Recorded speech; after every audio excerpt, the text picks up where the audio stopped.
Bonjour chers auditeurs et chères auditrices, nous nous retrouvons aujourd'hui jeudi 4 septembre pour Il était une fois. Nous allons poursuivre donc notre semaine sur la mission. Nous sommes toujours dans l'évangile selon saint Luc. Nous passons au chapitre 5, les versets 1 à 11.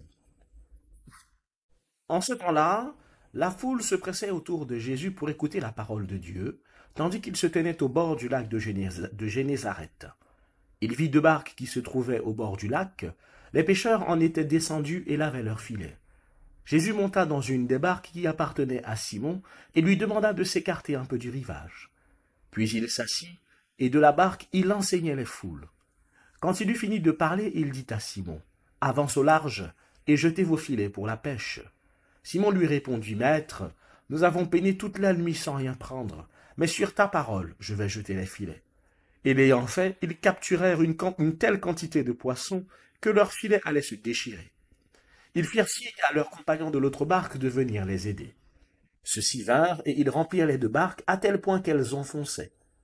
À cette vue, Simon-Pierre tomba aux genoux de Jésus en disant, « Éloigne-toi de moi, Seigneur, car je suis un homme pécheur. » En effet, un grand effroi l'avait saisi, lui et tous ceux qui étaient avec lui, devant la quantité de poissons qu'ils avaient pêchés, et de même Jacques et Jean, fils de Zébédée, les associés de Simon. Jésus dit à Simon, « Sois sans crainte, désormais ce sont des hommes que tu prendras. » Alors ils ramenèrent les barques au rivage, et laissant tout, ils le suivirent. Frères et sœurs, nous poursuivons donc notre semaine missionnaire avec aujourd'hui la méditation donc de cet aspect assez fort de la mission qui est la conformité, voilà, la mettre sa vie en conformité avec ce que le Seigneur nous demande.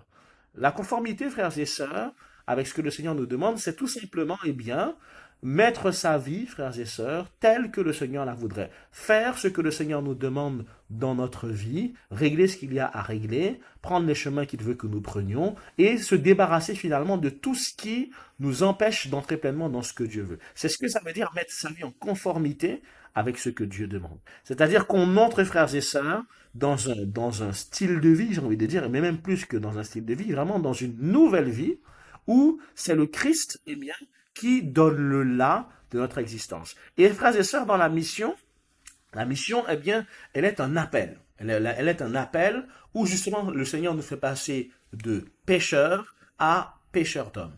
Et on a entendu cette belle phrase de Simon-Pierre, « Éloigne-toi de moi, Seigneur, je suis un homme pécheur. » Et frères et sœurs, le Seigneur est précisément venu nous chercher, nous tous et nous toutes, parce que nous sommes des pécheurs.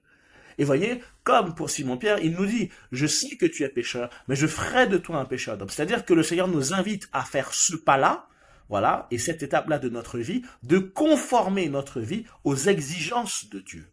Et c'est ce que vraiment, frères et sœurs, en tant que disciples du Christ, nous sommes amenés à vivre. Voilà, la mission suppose un choix, frères et sœurs. On ne peut pas vivre en suivant Jésus parfois, et après, en ne le suivant pas. On ne peut pas choisir de suivre Jésus et rester simplement au bord du lac, pour illustrer ce que je dis à partir de l'Évangile. La mission, elle est exigeante, et elle demande, vous voyez, de conformer sa vie à l'appel qu'on a reçu. Mettre le Christ au centre, et non plus ses propres sécurités. C'est-à-dire que le Seigneur nous dit, comme pour Simon-Pierre, avance au large. Avance au large. La mission va nous imposer, frères et sœurs, que notre vie soit conforme à ce qu'il nous demande. Parce que je vous le redis, pour faire connaître le Christ, il faut que nous-mêmes nous l'ayons connu avant. Et ça passe aussi par ça. Pour pouvoir faire la vérité, pour pouvoir être lumière dans les ténèbres, nous devons nous-mêmes personnellement avoir, frères et sœurs, renoncer à ces fameux ténèbres-là que nous allons dénoncer. Et conformer notre vie au Christ, frères et sœurs, est, je pense, la tâche la plus difficile qu'il y a à faire dans la mission de chrétien. Vous voyez, la vie dans la prière, c'est faisable. La vie par l'intelligence, par la connaissance de Dieu qu'on a vu mardi, c'est aussi faisable. La consolation et la guérison de nos blessures, c'est aussi faisable. Mais voyez, la conformité de sa vie, c'est quelque chose qui demande du temps, qui demande de l'abnégation, qui demande, frères et sœurs, une force intérieure, Mettre sa vie en conformité avec le Christ. Ça veut dire renoncer à ce que le Seigneur nous dit de renoncer. Ça veut dire mettre au centre ce que le Seigneur nous demande de mettre au centre. Ça veut dire finalement, frères et sœurs, faire confiance au Seigneur, comme Simon-Pierre l'a fait, pour justement avoir nos filets qui soient remplis de poissons. Voyez, Simon-Pierre, il fait confiance au Seigneur. Le Seigneur lui dit, jette les filets. Il dit, mais Seigneur, on a péché toute la nuit, mais sur ta parole, parce que tu me demandes de le faire, alors je vais jeter les filets. Et voyez, frères et sœurs, la conformité de notre vie aux exigences de Dieu, c'est exactement ça. C'est que nous avons, frères et sœurs, certaines choses qu'on a essayées, certaines choses qu'on veut mettre en place ou que l'on veut établir et qu'on a du mal à faire. Mais le Seigneur insiste pour que nous les fassions. Et frères et sœurs, nous devons nous reposer sur cette parole de Simon-Pierre. Seigneur, sur ta parole, alors je vais le faire. Seigneur, sur ta parole, dans la foi, dans la confiance, alors j'y vais. Et frères et sœurs, je sais que beaucoup d'entre vous, vous avez du mal à vivre cette étape-là de la conformité de ce que le Seigneur vous demande avec votre vie. Je pense par exemple aux jeunes notamment qui me font part de cette douleur parfois qu'ils ont à vivre justement la question de la chasteté, de la continence en tant que jeunes aujourd'hui dans notre monde. Et je vous entends quand vous le dites. Mais ça reste une issue de salut que le Seigneur veut pour vous. J'entends ceux et celles qui parmi vous parlent des difficultés qu'ils ont à vraiment entrer dans la mission, par exemple au travail ou dans leur famille, par peur d'être jugés, par peur d'être critiqués, par peur d'avoir des problèmes. Et ça aussi, je l'entends, frères et sœurs. J'entends la difficulté de ceux et celles qui me disent, mon Père, je voudrais bien faire ce que le Seigneur me demande, mais je suis pas soutenu, je suis seul contre tous. On veut m'empêcher de faire ce que Dieu me demande. Je suis attaqué dans ma famille, on me rejette et j'entends la douleur que ça crée chez vous. Mes frères et sœurs, n'oubliez pas une chose, c'est que vous avancez dans la confiance avec Dieu. Et Dieu ne se montre pas ingrat vis-à-vis de ceux qui se donnent pour lui, frères et sœurs.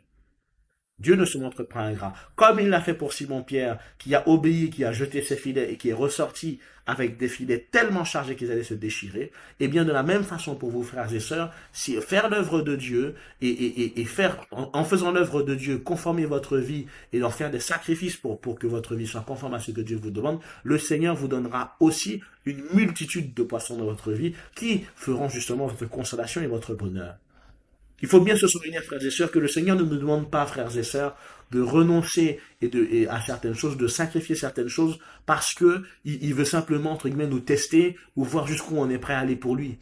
Mais parce qu'il sait que ce sont des choses qui nous ralentissent, il sait que ce sont des choses qui nous égareront, il sait que ce sont des choses qui ne sont pas solides, qui ne sont pas fiables, qui ne sont pas stables sur le long terme, qui ne peuvent pas, entre guillemets, être le roc sur lequel nous pouvons bâtir notre maison. Et c'est pour ça qu'il nous demande d'y renoncer.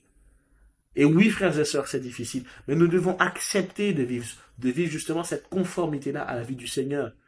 Et frères et sœurs, ça ne demande pas que du renoncement, ça demande aussi parfois, eh bien, comme je disais, de la persévérance, ou établir le fait d'aller à la messe tous les dimanches, établir le fait de prier tous les jours, établir le fait de lire sa parole, établir le fait de toujours cultiver notre intelligence vis-à-vis des choses de Dieu. Ça veut dire établir la confiance lorsque nous prions et que le Seigneur nous demande d'accomplir des choses. Tout ça, frères et sœurs, c'est mettre sa vie en conformité avec ce que le Seigneur nous demande. Mais la mission du chrétien n'est pas quelque chose qu'il doit annoncer, mais c'est aussi quelque chose qu'il doit vivre au quotidien. Voyez, frères et sœurs, la mission, faire connaître le Christ et le faire aimer, n'est pas juste un discours ou, entre guillemets, une idéologie que vous portez. C'est vraiment votre vie, frères et sœurs. Ça doit être votre vie. Vous devez le vivre dans votre chair, comme saint Paul lui-même le disait. Il faut qu'on le vive dans notre chair, frères et sœurs. Et oui, ça a sa part de difficulté. Évidemment. Mais la mission, frères et sœurs, nous l'impose. Et la mission a besoin qu'on soit conforme à ce que le Seigneur nous demande pour ne pas être nous-mêmes des freins à la mission. Pour ne pas laisser nos peurs, par exemple, ne pas laisser nos doutes, ne pas laisser notre paresse, ne pas laisser notre ennui, ne pas laisser nos angoisses prendre le dessus sur la mission et nous paralyser, frères et sœurs.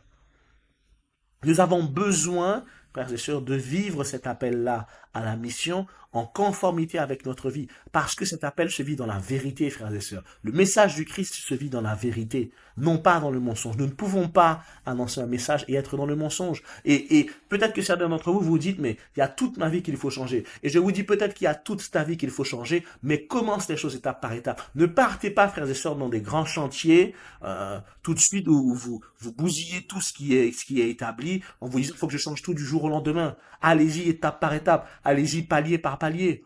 Commencez, frères et sœurs, commencez par les renoncements, c'est compliqué. Commencez déjà par la mise en place de la prière. Commencez par la mise en place de la messe dominicale. Commencez par la mise en place de la charité au jour le jour. Et si ça, frères et sœurs, eh bien, c'est acquis, alors on passe à l'étape supérieure. On conforme notre vie, eh bien, au niveau des relations. On a des relations chastes, on a des relations qui sont bonnes, on respecte, entre guillemets, le processus que le Seigneur nous demande d'avoir dans nos relations en vue du mariage. Vous voyez, et ensuite on avance comme ça, étape par étape, frères et sœurs. N'essayez pas de devenir des super-héros du jour au lendemain. Ça nécessite du temps et ça nécessite la grâce de Dieu, frères et sœurs. Ça nécessite du temps, je le redis, et ça nécessite la grâce de Dieu. Alors, frères et sœurs, prenons courage, parce que le Seigneur, comme il a dit, il a vaincu le monde. Prenons courage parce que le Seigneur nous demande de prendre son chemin, qui est un bon chemin, je le redis, pour chacun d'entre nous, qui a sa part de combat, qui a sa part de difficultés, mais qui reste un chemin qui est bon, un chemin qui est libérateur pour nous, et un chemin qui nous fait arriver, frères et sœurs, dans une réelle profondeur de nous-mêmes, et une réelle profondeur dans la mission de Dieu. Que le Seigneur nous aide, frères et sœurs, à vivre, voilà, la vérité du message que nous annonçons dans notre propre vie, qu'elle soit justement une vie conforme à ce qu'il demande, pour qu'elle puisse, eh bien, être le témoin visible du message que nous portons pour nos frères et sœurs. Au nom du Père, et du Fils, et du Saint-Esprit. Amen. Frères et sœurs, avant de vous quitter, je rappelle donc, je relance cet appel aux jeunes pour leur rappeler que samedi 6 septembre, dans 2 jours, il y aura le jubilé des jeunes, le jubilé qui se fait tous les 25 ans, et donc faut y aller maintenant. Tous les collégiens jusqu'aux jeunes de 35 ans, ils sont attendus samedi 6 septembre à 9 h sur la place des Palmistes pour vivre le jubilé. On aura la démarche jubilaire, on passera à la Porte Sainte, on aura la messe présidée par Monseigneur, et l'après-midi, on aura des activités, qu'elles soient sportives et ludiques, mais aussi des activités spirituelles avec les confessions et l'écoute. Voilà, au programme, donc, vous avez le programme maintenant. Venez avec une gourde, venez avec votre déjeuner du midi, puisque le repas sera tiré du sac, venez avec une casquette, parce qu'il fera très beau, mais que le soleil, voilà, tape. Et surtout, frères et sœurs, venez vivre cette démarche spirituelle avec nous. Samedi 6 septembre, 9 h, place des Palmistes. Soyez bénis.